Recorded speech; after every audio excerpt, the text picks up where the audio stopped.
pessoal, bom dia novamente. Então, no encontro passado, né, nós falávamos um pouco sobre a concepção epistemológica do Kant e do Karl Popper, né, discutindo sobre esse problema epistemológico na filosofia e na ciência moderna. Então, a gente viu que a questão do Kant era a possibilidade de fundamentar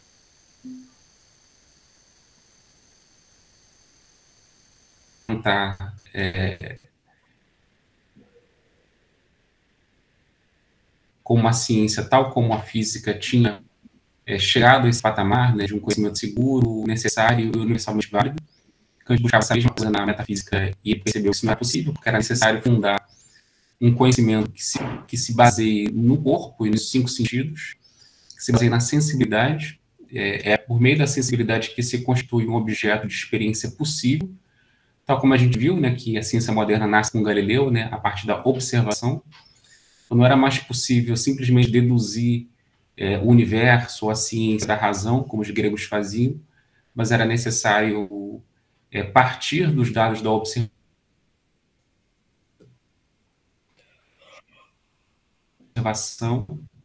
e, a partir dos dados da observação, né, criar generalizações que pudessem não retornar à realidade, ou seja, o conhecimento partiu do campo empírico para ser experimentada, né, ou seja, para que uma ciência que possa ser aplicada.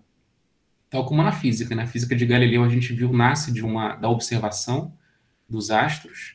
A partir daí, Galileu generaliza, né, uma série de propriedades das coisas, né, uma influência platônica muito forte. E, ao mesmo tempo, essa generalização ela não fica abstrata, ela tem de retornar novamente para a prática, para o campo empírico, para os corpos concretos, o que torna uma ciência aplicável, uma ciência que tem um objeto. Então, parte do objeto se aplica sobre o objeto. E foi isso que Kant tentou fundar, né? Tentando toda uma teorização complexa, né? Como a gente viu, as formas da sensibilidade, o espaço e tempo, onde os objetos não são apresentados, eles não são dados. E depois, com as categorias do entendimento, os objetos eles são pensados.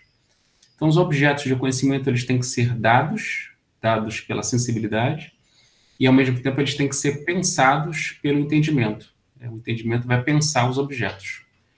E, pensando os objetos, nós podemos manipulá-los, transformá-los, né? Então, aí o Kant percebe que a ciência física é uma ciência segura, porque ela segue esse procedimento.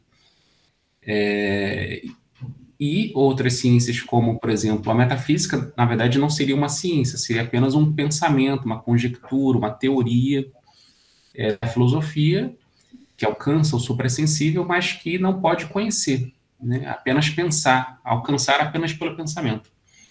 Depois o Kant, como a gente viu, vai tentar mostrar que a metafísica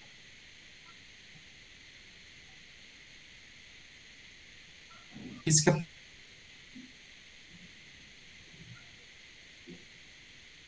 possível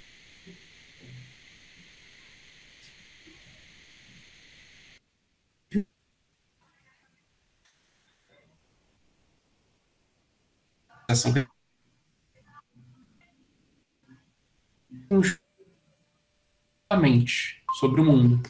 É o que o Kant chama de uma psicologia pragmática. E a gente viu que essa psicologia pragmática ela vai ser muito importante, né, mais de 100 anos depois, para um autor como Foucault, Michel Foucault, né, que vai pensar, influenciado pela antropologia kantiana, por essa psicologia pragmática de Kant, que é possível um estudo da mente que seja fixado nas obras da própria mente humana ao longo do tempo. Daí essa ideia do campo transcendental histórico, como Foucault vai pensar do empirismo, não, empirismo transcendental do Deleuze, mas o Foucault chama de a priori histórico, né? Porque Kant, a gente viu, ele pensa que essas estruturas do sujeito são a priori, antes da experiência, que cada sujeito humano, que ele chama de sujeito transcendental, né, é a condição de possibilidade para o conhecimento humano, que plasma, que possui essas formas e organiza o conhecimento segundo essa forma. Foucault vai mostrar que essa organização do conhecimento, no fundo, é histórica, porque o sujeito transcendental ele é histórico, ele é uma episteme histórica, que é a condição de possibilidade para o nosso próprio conhecer. A condição de possibilidade de nosso conhecer não é mais o sujeito transcendental, mas é uma episteme histórica, um campo transcendental histórico social. Então, essa é a mudança que o Foucault faz, aliás, influenciado pela concepção de uma psicologia pragmática do Kant, que está lá na antropologia kantiana.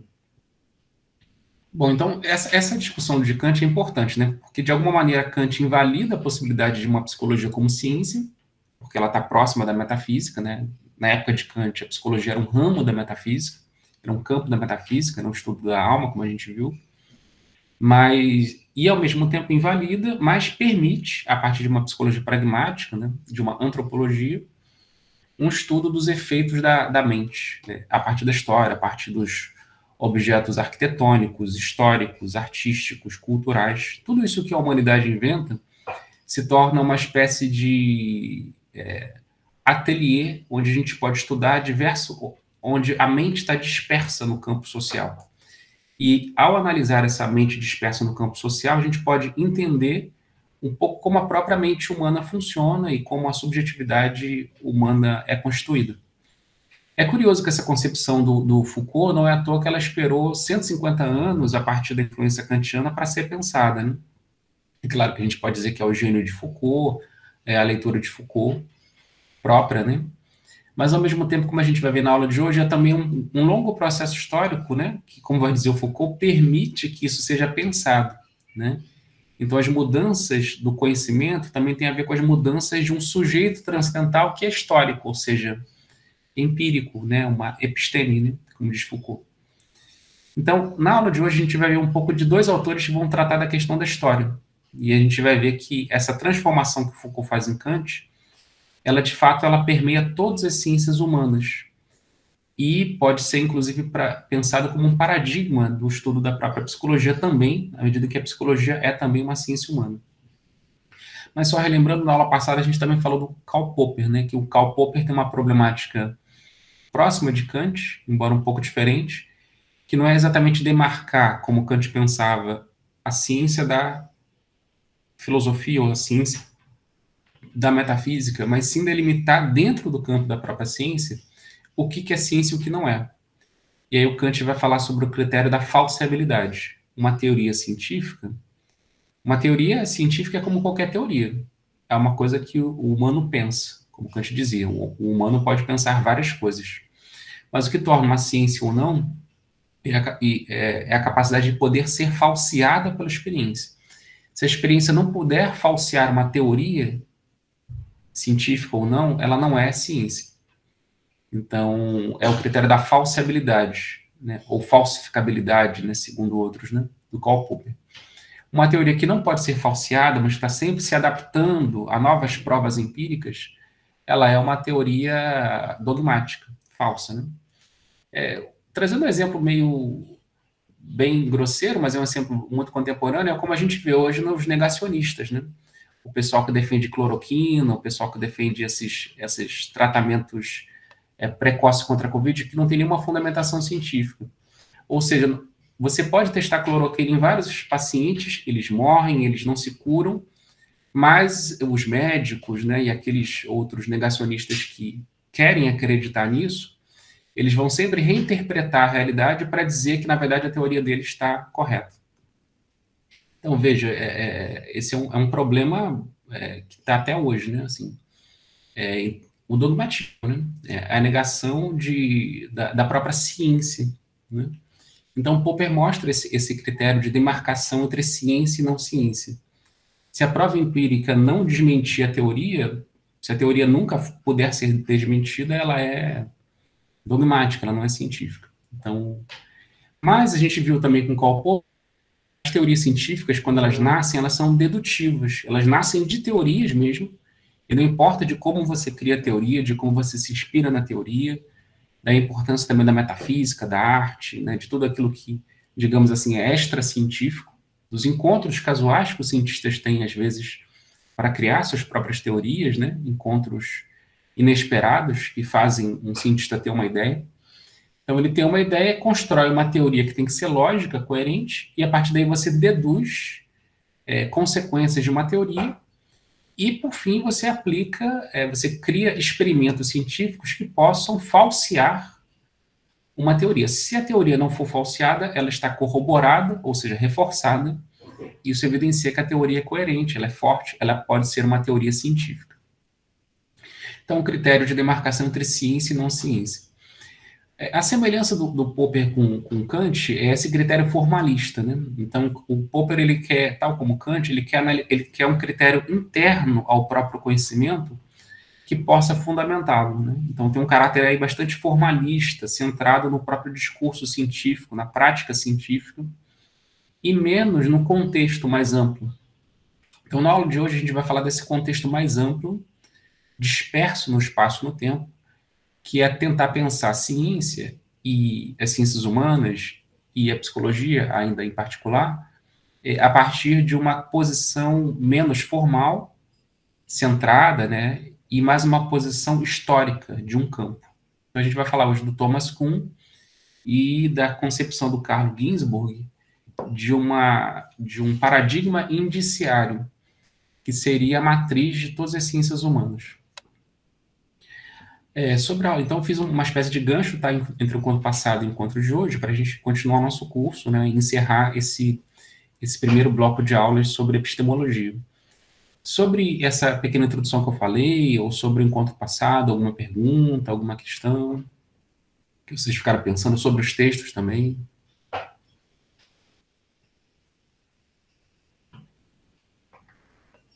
Alguma dúvida, algum comentário?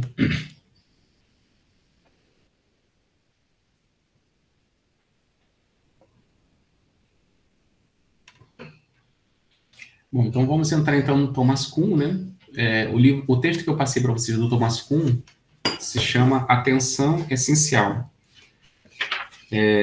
Tradição e inovação na pesquisa científica. Está publicado nesse livro, que também se chama Atenção Essencial, que é um livro que foi publicado algum tempo depois, né, do livro famoso do Thomas Kuhn, que é a Estrutura das Revoluções Científicas. E o Kuhn, então, né, como um físico, né, de formação ele é físico, mas se tornou historiador da física e historiador das ciências, o Thomas Kuhn ele quer pensar o surgimento das ciências, né, de novas teorias científicas, e o que ele chama, né, de revoluções científicas, que é quando um paradigma científico que foi aceito durante muito tempo, uma certa concepção de ciência que foi aceita durante muito tempo, ela simplesmente é transformada. Então, aquilo que é considerado ciência numa época passa a ser não mais do âmbito da ciência, e um conhecimento diferente, desconhecido ou marginal ganha cena e se torna um conhecimento científico. Ou, sobretudo, quando surge um tipo de conhecimento, de visão, de prática totalmente outra que revoluciona. Em todas as ciências tem esses momentos que o Thomas Kuhn chama de momentos revolucionários, né?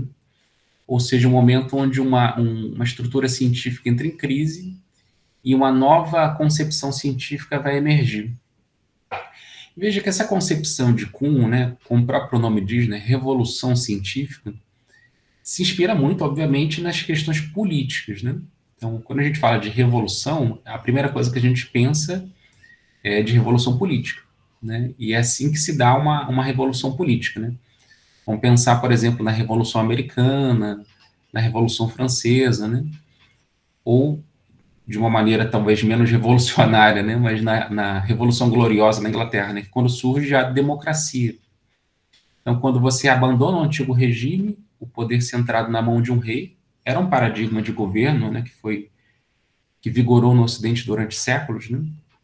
O poder se centra na mão de um rei, de uma figura soberana, e agora o poder passa a ser regido por um coletivo de trabalhadores, de cidadãos, né, da burguesia, né, enfim, a democracia.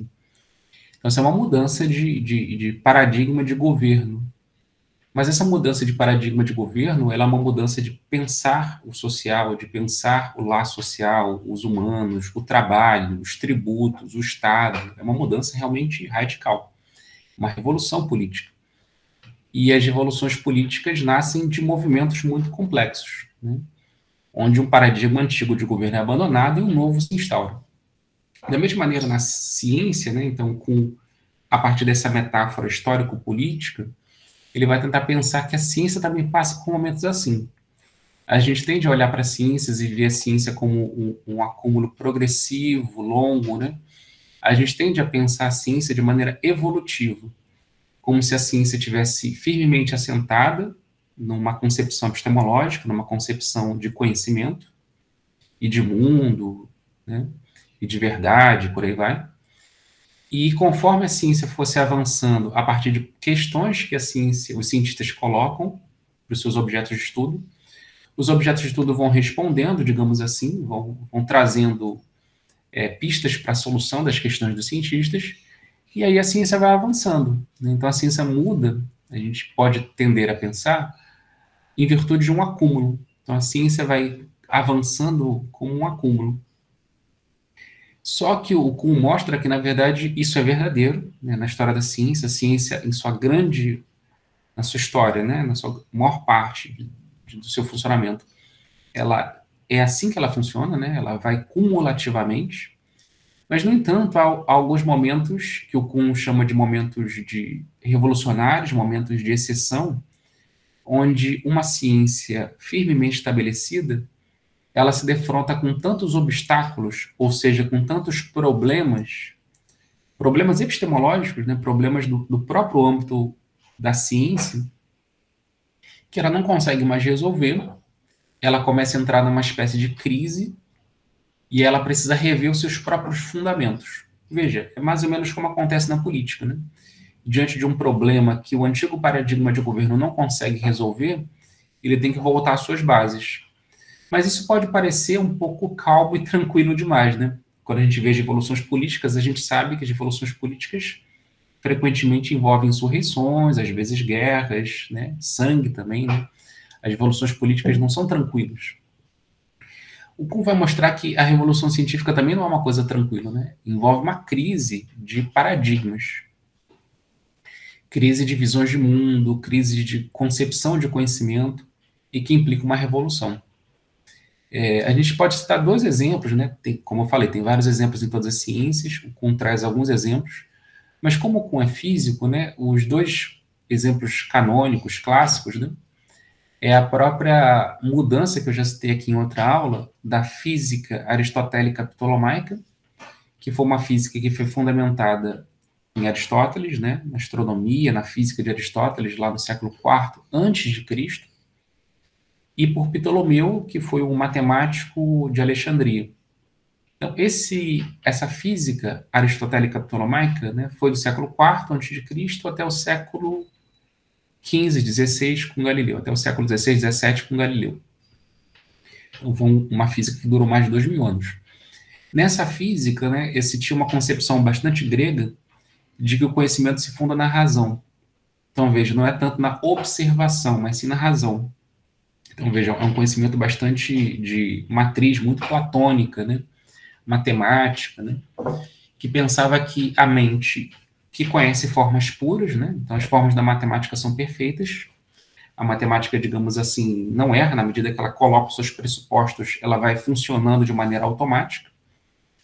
Então, os gregos viam, né, na matemática, e mesmo ainda hoje, né, muita gente vê, né, muitos matemáticos e físicos ainda enxergam assim, que a matemática tem uma espécie de perfeição, né, de um acabamento, né, de uma certeza, de uma segurança muito grande. Então, os gregos pensavam, né, por exemplo, esses que seguem o paradigma aristotélico ptolomaico na física, pensava que o pensamento cria formas puras, né, ou melhor, alcança, né, descobre essas formas puras na própria natureza, e a natureza obedece essas formas puras. É como se aquilo que o homem vê na sua mente é a própria realidade. A gente viu isso em Platão um pouco, né? Como é que Platão vê que o mundo das ideias é o mundo real, não é o mundo dentro da mente do sujeito, mas é um mundo que está fora do sujeito. Ele está realmente na natureza. Então, a concepção do Platão, né, vai influenciar muito o conhecimento ocidental durante séculos, durante milênios, né? Depois a gente viu, né, por causa do cristianismo, né? Então, veja, para essa física, você não entende os astros observando os astros. Você entende os astros pensando sobre eles. Claro que você os observa, os vê no céu, mas você pensa que a forma perfeita é a forma do círculo. Daí, se o universo ele é perfeito, tal como a matemática é perfeita, então a órbita dos planetas tem que ser uma órbita circular. Era assim que Aristóteles pensava. Então, aquilo que eles consideravam como astros, né? A Lua e o Sol, junto com os outros planetas do Sistema Solar, né? Vênus, Marte, Mercúrio, Júpiter e Saturno, todos esses planetas, como eles chamavam, né? Giravam em torno da Terra numa órbita circular e perfeita. E assim Aristóteles pensava o universo de maneira bem hierárquica e perfeita. O mundo sublunar, como a gente viu, né? Ou seja, abaixo da órbita da Lua, é o mundo perecível, o mundo da Terra, da matéria que muda, a matéria em devir. E o mundo supralunar, acima da órbita da Lua, ou seja, das estrelas, dos planetas, é um mundo de uma matéria imperecível, eterna, com órbitas perfeitas, até chegar, né, a estrelas ainda maiores, a um primeiro motor imóvel, ou seja, um universo perfeito, girando em torno da Terra. É como uma concepção de universo que se tinha como uma espécie de cebola, onde as órbitas dos planetas são como camadas das cebolas.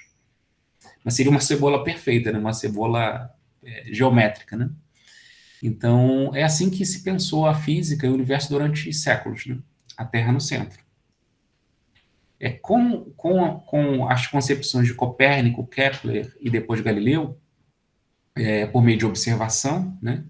Eles começaram a ver que não dava para seguir essa física, porque por uma série de problemas, né, da órbita de Mercúrio, da precessão dos planetas, o fato de que os planetas no céu voltam para trás, né, eu mencionei isso em outra aula, o Copérnico e Kepler fizeram cálculos e mostraram que a melhor maneira de pensar as órbitas não era por meio de uma órbita circular, mas sim de uma órbita elíptica.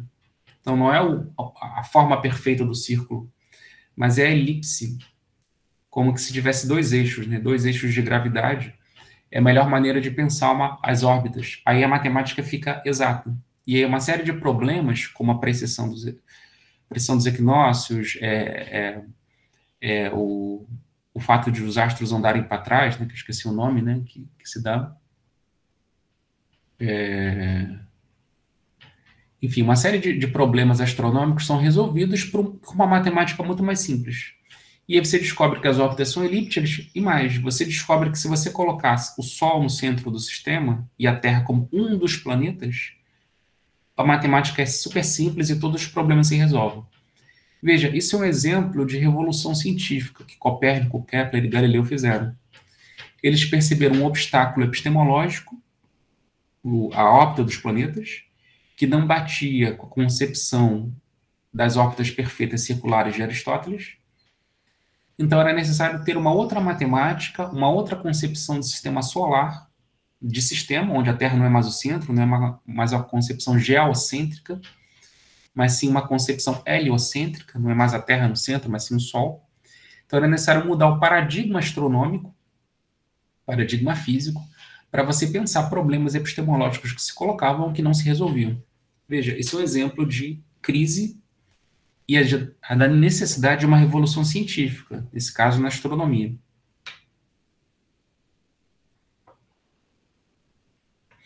Com o Newton isso avança, né, com essa concepção galileana, e também o Galileu ele vai fazer isso, ele vai mostrar que o mundo supralunar, né, acima da órbita da Lua, ou seja, enfim, os planetas, os astros, são feitos da mesma matéria que é feita a Terra, ou seja, tudo é perecível, tudo é material. E quem avança nisso, que, digamos assim, termina essa revolução científica na física, foi Newton, quando ele vai criar leis universais de gravitação, leis universais de movimento, de repouso, que funcionam para todos os astros do universo. Então, as leis de Newton, né, como a gente comentou na semana passada, né, que tem a ver com aquela história lá de que ele estava andando de cavalo, viu a árvore cair, desculpa, não a árvore cair, mas a maçã da árvore cair, e ao mesmo tempo olhava para a Lua e via a Lua no céu. Então, como é que uma esfera cai, né, a maçã, e uma esfera permanece no céu, né, que é a Lua? E ele percebeu que era a mesma lei, gravitação, que faz com que a luz esteja no lugar e a maçã caia. Então, uma lei universal de gravitação, né, de massa, de ação e reação, que funciona para todos os corpos do universo. Daí o Newton tem essa concepção de espaço e tempo de tempo absoluto, de espaço absoluto. É uma concepção universal. Então, esse é um exemplo de uma revolução na física. O outro momento da revolução na física, né, de uma crise epistemológica de revolução científica na física, foi o advento de Einstein, que abriu em 1905, né, recentemente, no século XX, um pouco mais de 100 anos, a via para duas físicas, que é a física quântica, ou a mecânica quântica, e a física da relatividade, que ele mesmo fundamentou, que ele desenvolveu, que é um paradigma para a física até hoje. Né? Não é necessário entrar em detalhes aqui, né, mas é toda uma crítica que o Einstein vai fazer, uma concepção, as concepções do Newton, como, por exemplo, de espaço e tempo absoluto. Einstein vai mostrar que o espaço e o tempo estão unidos como um único tecido. O espaço-tempo é um tecido que não pode ser separado, e por causa disso não existe um tempo absoluto. O tempo é sempre relativo. O tempo é relativo à posição e à velocidade de um corpo nesse tecido comum, né, que o Einstein chama de espaço-tempo. E a outra via que ele abriu na física é de pensar que os corpos, né, inicialmente a luz, mas também partículas subatômicas, mas pode ser pensado de maneira ainda mais ampla, né? É uma área da física que ainda está se desenvolvendo bastante, ainda tem muito a se desenvolver, que é pensar que os corpos eles não são apenas partículas, mas que eles também são fluxos, que eles também são ondas. Um fato interessante, né, da física quântica, só um parênteses assim que pode interessar vocês, é que a física, um dos paradoxos, né, da física quântica, que é uma coisa famosa, né, chamado gato de Schrödinger, né, que era um matemático, físico, né, o Schrödinger, que dizia que a gente não pode prever exatamente um comportamento de um corpo antes que a gente interaja com ele, né? Então, para a física quântica tem isso, né? Os corpos, a física, a natureza é um campo de probabilidade e que só depende da interação dos corpos é que produzem um colapso, uma atualização, uma cristalização de probabilidades. Então, tem aquela famosa concepção do gato de Schrödinger, né? Que você coloca um gato dentro de uma caixa onde tem uma substância radioativa, né? E que quando o cientista vai observar se o gato está vivo ou está morto, ele acaba fazendo com que a substância radioativa se derrame e o gato, obviamente, morra envenenado. Na verdade, é um experimento mental, tá? Nunca fizeram isso com nenhum gato. É apenas um experimento mental, né, de pensamento. E o Schrödinger mostra que antes da gente observar, é impossível determinar se o gato está vivo ou se o gato está morto. Ou seja, do ponto de vista da probabilidade, é meio a meio. Então, do ponto de vista quântico, ele estaria meio vivo e meio morto, né? O Schrödinger vai dizer. Então, são linhas de probabilidade. Então, é uma mecânica que pensa, que quer calcular linhas de probabilidade. Os próprios corpos como linhas, como fluxos, como ondas. E Schrödinger, na matemática dele, ele colocou a função de onda, ou seja, essas linhas de probabilidade, como psi. É uma coisa muito interessante, né, que nunca pude aprofundar, porque tem toda uma implicação matemática, né? Mas é muito interessante de pensar que a função de onda ela é psi, né? A letra é psi, né? Que traz ecos, obviamente, para nós do campo da psicologia, né? De pensar que talvez o nosso objeto não seja exatamente uma partícula, uma parte, um corpo, né? Algo agora, né? Mas sim uma função de onda, ou seja, que tem a ver com o tempo, né? Porque a função de onda na mecânica quântica tem a ver com a temporalidade, é o tempo. O fluxo tem a ver com o tempo. Então, é uma pista interessante para pensar, né? Ou associar com questões da psicologia. Mas, como eu falei, acho que o mais importante não é aprofundar, porque vocês sabem que a física da relatividade do Einstein, da mecânica quântica, são áreas muito complexas, mas é só para dar o exemplo do Kuhn de uma revolução na física. E essa revolução ainda não terminou, né? Curiosamente, porque o Einstein resolve uma série de problemas da física do século XIX, crises, né? Ou seja, problemas que a física não conseguia resolver, abre um novo conhecimento que permite várias aplicações. Então, se o fato que nós estamos aqui conversando hoje, por meio de computadores, internet, se deve à revolução do Einstein e da física quântica. Então, a microeletrônica nasce da revolução quântica. Então, o fato de que a gente manipula elétrons, manipula a eletricidade como forma de informação, né? como a gente faz hoje com a microeletrônica, o fato de que nós temos satélites, né? Os satélites só estão lá no céu por causa da física do Einstein, né? Da teoria da relatividade. Então, tudo que nós temos hoje de tecnologia se deve a uma aplicação da física einsteiniana. Então, vocês vejam que a física do Einstein tem uma aplicação prática muito evidente, muito evidente. Ele explica melhor a realidade, tem uma aplicação prática, embora seja muito mais complexa do que a física newtoniana. Então, veja que um novo paradigma, não necessariamente ele é mais simples, ele pode ser muito mais complicado, trazer muitas implicações, mas o mais importante é que ele resolva questões anteriores que não eram respondidas e abra novas questões. Bom, e essas novas questões que a física do Einstein abriu são inúmeras, a tal ponto que hoje se fala de duas físicas, né? Porque são duas físicas com paradigmas muito diferentes, né? Há uma matemática muito diferente, uma concepção de realidade diferente, que é a física quântica e a física da relatividade.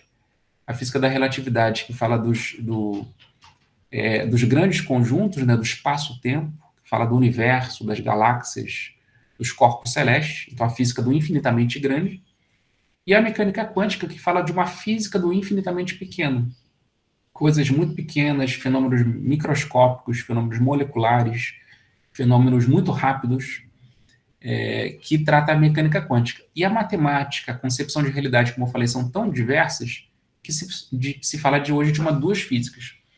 Então, um campo muito, muito interessante da física hoje é tentar unir essas duas físicas com uma teoria do tudo.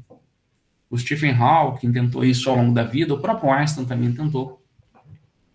Então, é um campo que se abre, né? Então, vocês vejam que o Einstein resolve, né? É uma crise epistemológica, traz uma revolução científica, mas é como se essa revolução não tivesse terminado ainda, né? Lembra até a nossa democracia, né? Que nasce de uma revolução, mas que ao mesmo tempo abre problemas desde o século XIX, né? O Marx falava da luta de classes, né? A revolução burguesa, que foi importante, que a democracia, ao mesmo tempo, trouxe problemas que ainda não se resolveram, como a luta de classes, como a pobreza. Da mesma maneira, a revolução na física, né? Bom, então o Kuhn ele vai falar que essa ciência extraordinária, o que é uma ciência extraordinária? É uma ciência nova que nasce das crises, né? A ciência extraordinária ela é muito rara. Então, o normal é que as ciências fiquem um longo tempo desenvolvendo uma descoberta, uma concepção de realidade, de pesquisa, né? Mas que sempre se defrontam, de tempos em tempos, as ciências se defrontam com crises que exigem uma revolução científica. Bom, mas eu estou falando muito de obstáculo epistemológico, crise, revolução científica, né, o que o Kuhn chama também de ciência extraordinária, mas o que é uma ciência normal? Né? Uma ciência extraordinária, então, ela se opõe a uma ciência normal.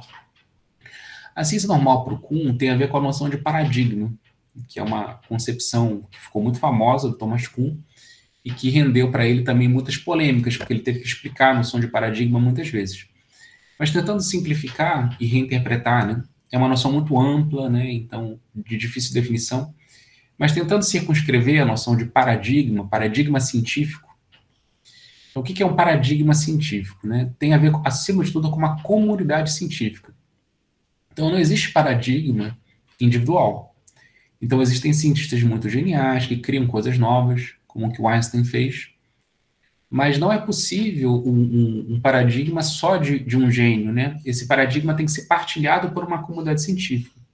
Ou seja, esse criador, ele vem de uma comunidade científica, ele pensa algo para essa comunidade também, para que essa própria comunidade possa repensar os seus problemas. Então, o paradigma remete, sobretudo, a uma comunidade científica, a um campo. E esse campo, ele tem matrizes disciplinares, né? O que seriam essas matrizes disciplinares? Né? No sentido do Kuhn, tem a ver com formas de proceder, né? Disciplinares nesse sentido, né? Então, o biólogo tem as suas maneiras de proceder, as suas técnicas, o seu vocabulário, os seus conceitos, a sua maneira de operar. O físico, de outra forma. O químico, de uma outra forma ainda. Então, cada ciência tem a sua maneira de operar. Tem a sua prática. Né? Então, a matriz disciplinar tem a ver com uma certa prática. Então, essas matrizes disciplinares, elas têm teorias, né? Toda ciência tem sua teoria, tem seus métodos, ou seja, o seu caminho de pensar e de atuar, de proceder. Tem a ver também com soluções que se tornam exemplares de um campo. Então, soluções de problemas, né? Então, uma ciência também se alimenta das soluções de problemas já existentes, né? Todos nós cientistas, né, de um campo, por exemplo, nós da psicologia, nós estudamos a literatura que fala de teorias, por exemplo, de científicas da psicologia, as maneiras de proceder dessas teorias, os métodos, e as soluções, né? Soluções de casos, soluções de problemas. E a gente, estudando as soluções, a gente entende também melhor o próprio campo científico. Então, a gente entende a aplicabilidade, como ela funciona na prática, como é a sua maneira de solucionar problemas, né? E também as aplicações exemplares, os grandes casos, né? Os grandes casos históricos, né? Eu falei para vocês na física o problema da luz, né? Do fóton, né? Que o Freud, que o Einstein pensou. Então, são aplicações exemplares que ajudam e ilustram toda uma comunidade, né? Eu falei do Freud, né, porque isso no pensamento psicanalítico é muito claro, né? Como é que o Freud tem aplicações exemplares, né? Os casos clínicos do Freud, né? O caso Dora, o caso do Homem dos Lobos, o caso do Homem dos Ratos, o caso Hans, né? São os casos exemplares do Freud e, ao mesmo tempo, várias outras soluções que ele apresenta na obra dele, baseados em uma teoria que ele concebe e métodos de aplicação, né? Então, tem a metapsicologia psicanalítica, que é a teoria psicanalítica, e os métodos que são as técnicas psicanalíticas. Mas isso vale também, né, sem sombra de dúvida, para todas as áreas da psicologia, para o behaviorismo, para o existencialismo, para a fenomenologia e para todas as outras, os campos científicos, né? O Kuhn, no texto que eu passei para vocês, ele chama essas soluções e aplicações exemplares, né, ou seja, essas matrizes disciplinares do qual uma ciência se alimenta, de quebra-cabeças. Então, a ciência tem uma certa visão, né, uma teoria. Teoria significa contemplação, visão, né? Então, uma matriz disciplinar tem uma teoria. É como a visão, a foto, né, uma imagem de que está no quebra-cabeça. Um quebra-cabeça, a gente monta ele e ele forma uma imagem. Então, a teoria é essa imagem, o método é a maneira de juntar essas pecinhas. Os problemas, assim, como juntar as peças, né? E as soluções, formas de juntar as peças. Então, vocês vejam que, de acordo com a ciência, né, o quebra-cabeças pode ser mais ou menos complexos. E o cientista, segundo o Kuhn, se alimenta muito disso, de resolver esses quebra-cabeças. O Kuhn, inclusive, no texto que eu passei para vocês, ele faz uma distinção rápida, né, que a gente vai poder aprofundar hoje, sobre as ciências humanas e ciências exatas, né? Porque ele diz que as ciências duras, ciências exatas, ou mesmo ciências da natureza, né, elas são aprendidas por estudantes de graduação e pós-graduação, diz o Kuhn, não tanto lendo os clássicos, como nós fazemos nas ciências humanas, mas sim lendo manuais. Então, isso é muito interessante, né, que ele diz na formação na biologia, na física, na química, na geologia, na astronomia, por aí vai, nas ciências da natureza, são feitas a partir de manuais, porque nesses manuais está um conhecimento acumulado justamente dessas matrizes disciplinares, ou seja, de como pensa uma comunidade científica. Então, assim que um físico estuda, ele não estuda os textos clássicos de Newton, de Heisenberg, de Einstein, não, ele vai estudar manuais, handbooks, né?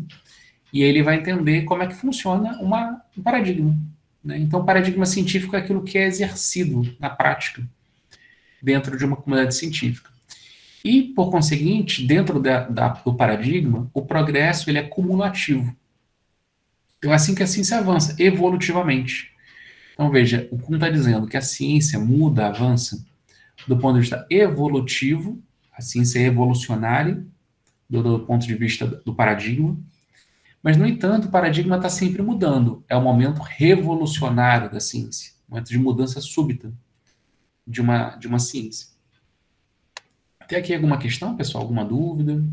Um comentário? Tranquilo? Tranquilo, professor. Pode seguir. Professor, então, necessariamente para existir a ciência, precisa primeiro haver um paradigma. Exatamente. Ou seja, uma ciência ela é feita basicamente de uma comunidade. de uma série de cientistas que partilham das mesmas concepções teóricas, dos mesmos métodos, de soluções e aplicações exemplares. Então, veja, por isso que às vezes na psicologia, né, se a gente num curso de graduação, a gente fica muito perdido, né? Porque parece que é uma ciência só, um único curso, mas que cada professor, né, não sei se cada professor, mas a maior parte dos professores seguem matrizes disciplinares, teorias, métodos, soluções e aplicações totalmente diferentes. Por isso que dá uma impressão para nós de que a psicologia não é tão científica como as outras ciências. A gente vai ver um pouco disso, né? Pensar um pouco isso, né?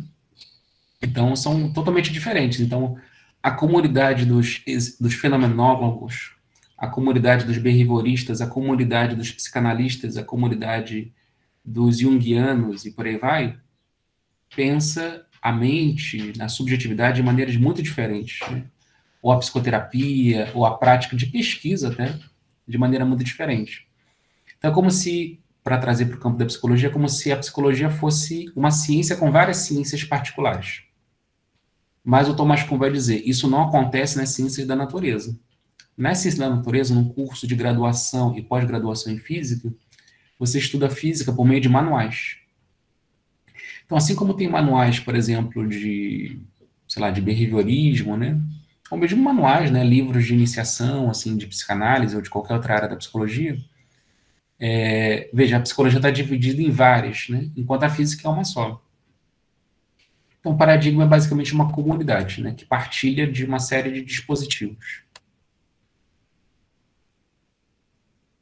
Mais alguma questão, pessoal? Mais alguma dúvida?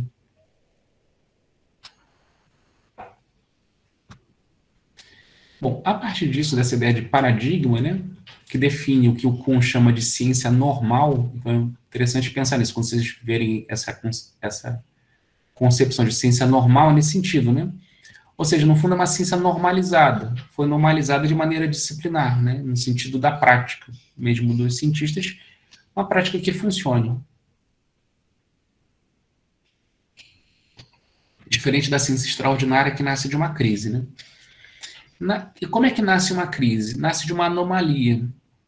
O que é uma anomalia, né? Anomalia é um objeto que surge dentro da investigação científica que gera uma questão que coloca em xeque todo um paradigma científico. Então, por exemplo, na biologia, a gente viu, no século XIX, apareceram duas concepções biológicas que geraram anomalias na biologia. A primeira foi a genética do Mendel, né? Acho que todo mundo estudou na escola, né? O Mendel, né? Que foi aquele que fez experiências com ervilhas, fez cruzamento de ervilhas para gerar ervilhas diferentes. E aí o Mendel ele criou todas aquelas árvores, né? Mostrando que a característica de uma ervilha deriva de uma genealogia das ervilhas. E ele começou a pensar a ideia da genética, né? De que existe um patrimônio biológico que está inscrito não no aspecto fenotípico, não no aspecto externo. O aspecto externo responde a um aspecto interno, de uma memória biológica, celular, que garante a hereditariedade. Isso é uma coisa nova que a biologia nunca tinha pensado, né? Não é à toa que o Mendel não foi aceito pelos biólogos da época. Demorou-se décadas até os estudos de Mendel serem aceitos, e hoje, para nós, de genética, engenharia genética faz parte do paradigma biológico. A biologia se fundamenta na genética. Mas no século XIX não foi assim. A biologia não aceitou a concepção da genética do Mendel. Mas, às vezes, isso gera uma anomalia. Ou seja, um problema que o antigo paradigma biológico não resolve e que uma nova questão, no caso a genética, responde a velhos problemas. Então, por exemplo, as características herdadas, né? Como é que faz com que os descendentes de um animal herde as características, e isso se mantenha durante muito tempo, séculos, milênios. Então, responde a questões que antes não eram respondidas, e, ao mesmo tempo, abre um novo campo de questões. Um novo campo de questões, que é pensar a vida a partir de códigos, né? É uma coisa muito nova, e que a biologia, que a ciência ainda não avançou o suficiente, né? Nós temos ainda séculos ainda para avançar nisso, no sentido da alteração, né? A engenharia genética, e de compreender melhor como é que isso funciona, é um campo muito complexo. Mas veja, surgiu inicialmente como anomalia. Um outro exemplo, também do século XIX, do campo da biologia, foi o evolucionismo de Darwin. Quando Darwin percebeu, né, de que alguns animais eles mudam com o tempo, ou que o mesmo tipo de animal, dentro de uma população, eles têm comportamentos distintos e formas distintas, o Darwin começou a perceber que a mudança de uma forma de vida depende de uma população, por exemplo, de pássaros, né, que é selecionada pelo ambiente. Então, o ambiente seleciona certas populações e certas características biológicas vingam, né, passam para o futuro, passam para os descendentes e outras não. Isso foi um campo absolutamente novo para a biologia, né, o evolucionismo. Né? Então, esse é um outro exemplo de anomalia, quando o Darwin percebe isso, quando ele vai em Galápagos, por exemplo, nas Ilhas Galápagos, no Pacífico, e descobre que tem 3, 4 tipos de pássaro, a mesma espécie de pássaro na mesma ilha, que tem bicos diferentes. Então, o Darwin começa a analisar como é que o ambiente selecionou aqueles bicos em virtude da alimentação, do clima. Galápagos é uma ilha, ou seja, tem poucos alimentos, os animais tiveram que se adaptar, né? Então, foi um campo muito rico para o Darwin para pensar a ideia da evolução. Essa é uma ideia de anomalia. Ele se defrontou empiricamente com fatos, né, animais da mesma espécie, com penugem, com bicos diferentes. E ele começou a pensar como é que o ambiente seleciona isso. Então, anomalia. Então, diante das anomalias, a ciência tende a lidar como, né? Ele tende a lidar com uma redução, né? Ele tende a mostrar que aqueles fatos são negligenciáveis, eles são a exceção de uma regra. Então, inicialmente se tenta circunscrever um problema, uma anomalia, com uma redução. Isso é um problema, isso é uma exceção que confirma a regra, tende a absorver a anomalia, né? Mas, no entanto, às vezes a anomalia ela é persistente. Às vezes a anomalia ela não consegue ser absorvida, ela não consegue ser reduzida com a teoria que existe. Então é necessário que aquele probleminha, por exemplo, dos bicos dos pássaros, ou das ervilhas do Mendel, ou seja, uma coisa negligenciável, um detalhe, ela mude todo um paradigma de conhecimento, às vezes um paradigma secular. Então, ou com o exemplo que eu dei do Galileu, né, quando ele observou as órbitas dos planetas e observou que os planetas no céu, eles eram tão acidentados, né, tinham montanhas, vales, buracos, como a superfície da Terra, vulcões, né? Então, ele percebeu que toda uma concepção milenar de física estava errada. Então, a anomalia é isso, como a ervilha de Mendel, como os bicos dos pássaros de Darwin, como a superfície dos planetas de Galileu. É um detalhe, uma pequena anomalia que muda todo um paradigma de conhecimento. É a crise. E a crise, então, produz uma ciência extraordinária. O que é uma ciência extraordinária? É uma discussão crítica de princípios e métodos. Então, é no momento em que aquilo que nunca é discutido, que uma ciência normal, para existir, ela não pode discutir os seus pressupostos. Então, a gente não pode ficar, por exemplo, se você vai praticar a psicanálise, se você ficar questionando o tempo todo os pressupostos da psicanálise, a ideia de que existe o inconsciente, por aí vai, a psicanálise não vai avançar. Então, você não avança na teoria e na prática psicanalítica. Então, toda a ciência é assim, você aceita o pressuposto, desenvolve a teoria, os pressupostos, em métodos, em soluções. Aí ela avança. Mas se você discute o tempo todo os pressupostos, a ciência não avança. Você vai ficar numa discussão de prolegômenos, de introdução, né? De base, mas você não avança, você não aplica. Agora, isso é necessário, a discussão das bases da ciência, uma discussão crítica dos princípios e dos métodos diante de uma anomalia. Então, diante de uma anomalia, diante de um objeto resistente à velha interpretação e aplicação, é necessário uma ciência extraordinária, uma discussão crítica de princípios e métodos.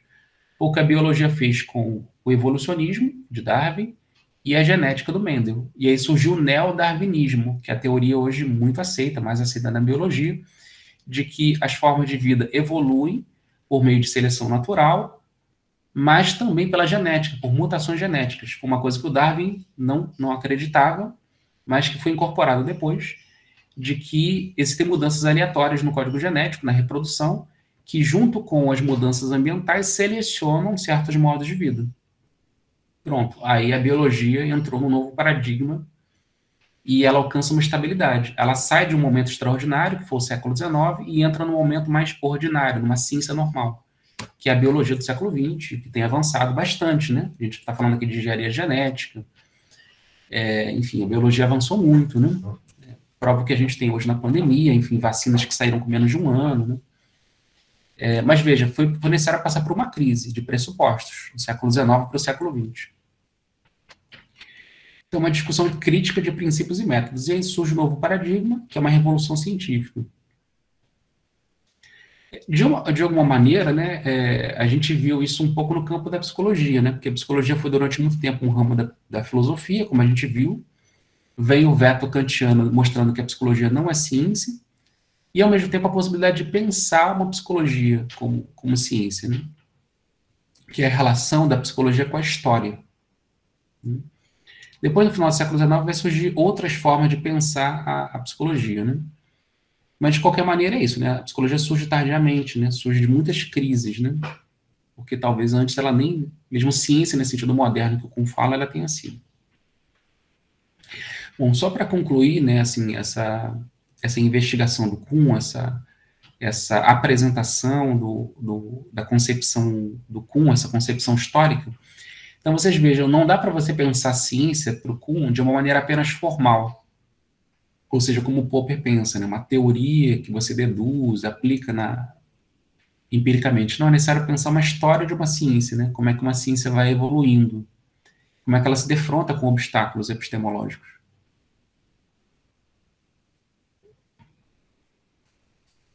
Então, nesse sentido, se a ciência tem se a ciência é de uma comunidade, ela não é de um indivíduo, se é a comunidade que faz a ciência evoluir, né, mas que também é a própria comunidade que vai evidenciar anomalias, que vai aceitar novos paradigmas, que vai discutir os novos paradigmas. É claro que sempre existe o cientista genial, né? A gente está falando aqui de alguns, né? Mendel, Darwin, Einstein, Heisenberg, são tantos, né?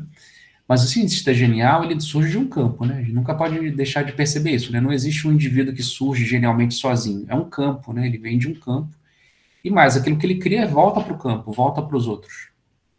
Então, na concepção de Kuhn, mais importante do que o cientista genial, embora ele seja importante, é necessário uma comunidade, do qual o cientista possa partilhar linguagem, métodos, tradições. Daí, no texto que eu passei para vocês, o Kuhn chama a atenção para a importância da tradição, que ele foi convidado para um colóquio nos Estados Unidos, onde eles queriam pensar o cientista original, o cientista inovador, né? Bem uma concepção estadunidense, né? Do indivíduo genial, né? Isso é bem típico da cultura norte-americana, né? É o indivíduo que é genial. Enquanto que a cultura europeia não, dá mais ênfase para o grupo. Né? O Kuhn, então, ele vai questionar um pouco essa ideia do cientista original, mostrando a importância do grupo e da comunidade científica. E mais, mostrando a importância da tradição. Então, se a invenção é importante, então o Kuhn ressalta a importância da invenção na ciência, né? Kuhn fala de revolução científica, né? Então, é um momento de revolucionário, de mudança radical. Tudo isso é importante, sim, mas só existe revolução dentro de uma evolução. Só existe invenção dentro de uma tradição. E a própria invenção cria o quê? Uma nova tradição. E o que uma revolução, por exemplo, científica ou política produz? Um novo paradigma, ou seja, um novo campo para um conhecimento e uma prática evoluir. Então, não existe evolução sem revolução e não existe tradição sem invenção. Então, com esse texto, ele dá uma ênfase, eu já ia dizer excessiva, né? Mas dá uma ênfase, né? À importância da tradição, né? De como é importante partilhar de métodos, de teorias, de soluções de problemas. O Kuhn fala de resolução de quebra-cabeças. Então, o cientista, basicamente, a maior parte dos cientistas, na maior parte do tempo, na sua vida inteira, eles basicamente resolvem quebra-cabeças. E raramente, muito raro, muitos cientistas jamais passam por isso, porque isso depende do campo de uma ciência e não de um indivíduo. Há momentos revolucionários, onde você vai questionar a própria imagem do quebra-cabeça, a própria visão que está lá, né? A própria maneira de solucionar um problema. Enfim, quando você vai recolocar os termos de um problema. Então, só existe o cientista inventivo que está profundamente ancorado numa tradição. Isso vale para todos, esses exemplos que eu dei, né? São todos cientistas que conhecem bem a sua própria tradição. Einstein conhecia muito bem a física do século XIX, por isso conhecia os problemas da física do século XIX. Freud conhecia muito bem a medicina do século XIX e a psiquiatria do século XIX, por isso ele questionou a psiquiatria vigente e a medicina vigente. Darwin conhecia muito bem a biologia do século XIX. Então, só há invenção dentro de uma tradição. É necessário conhecer bem a tradição. Acho que é um pouco por isso que eu quis começar essas aulas um pouco por uma visão bastante clássica, né? É necessário que a gente conheça a nossa tradição para que a gente conheça os limites da nossa tradição e possa inventar novas formas de pensar. Então, a tradição ela é fundamental, né? Porque se você quer pensar algo novo, né, é necessário conhecer o antigo primeiro, né? É necessário conhecer o estabelecido, os limites do estabelecido, né? Então, antes da invenção vem a tradição, segundo a concepção do Thomas Kuhn, né? E ele fala da necessidade de pertencer e conhecer uma tradição, que ele chama de pensamento convergente, né? Então, como o nome diz, é a convergência de interesses, é a convergência de pontos de vista comuns que vários cientistas têm e produzem um campo comum, que é uma ciência, né? Então, uma ciência nasce de um pensamento convergente. O criador, a criadora, o inventor, a inventora, né, aqueles que mudam o paradigma científico, eles são um pensamento divergente, né? Ou seja, porque vão divergir do comum, do estabelecido e de uma tradição.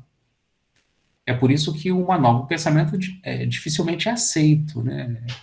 Demora, eu falei para vocês que o Mendel não foi aceito em vida, o Darwin demorou décadas para publicar A Origem das Espécies, né? Não sei se décadas, mas demorou muitos anos, né? Então, a teoria evolucionista sofreu muitas críticas. Freud, por exemplo, na psicanálise, quando ele sai da medicina, ele sofre muitas críticas de quem? Dos médicos, dos psiquiatras. Né? Então, todo conhecimento novo sofre muitas perseguições, né, da tradição. Por quê? Porque todo criador, toda a revolução científica é um pensamento divergente, ele diverge da maioria. No entanto, esse pensamento divergente, se ele for seguro, se ele responder a perguntas que antes não se respondia, por exemplo, a psiquiatria. A psiquiatria é um ramo da medicina. A psiquiatria explica todas as doenças como etiologia orgânica. E Wilhelm Freud vai dizer assim, não, mas a etiologia, a causalidade de certas doenças mentais não é física, mas é psíquica. Então, veja, Freud coloca um objeto novo que não existia para a medicina, que é o inconsciente, que é a mente, que é a subjetividade, que não é material, que não é palpável, não é um órgão no corpo. Né? A mente não é um órgão. Isso é uma mudança de paradigma. E por isso foi divergente do pensamento da medicina na época. Por isso os médicos e os psiquiatras perseguiam Freud, né, em sua grande maioria. Mas lentamente surge uma nova área, que é a psicanálise, e aí muitos médicos e psiquiatras assimilam o pensamento psicanalítico. E aí se torna um pensamento convergente. E aí são muitos que começam a pensar segundo aquela mesma forma de conceber, de proceder. Então, antes do pensamento divergente, o pensamento criativo, inovador, é necessário o pensamento convergente. E, aliás, esse pensamento inovador vai se tornar, posteriormente, para um grupo, para uma comunidade, para uma história, um pensamento convergente.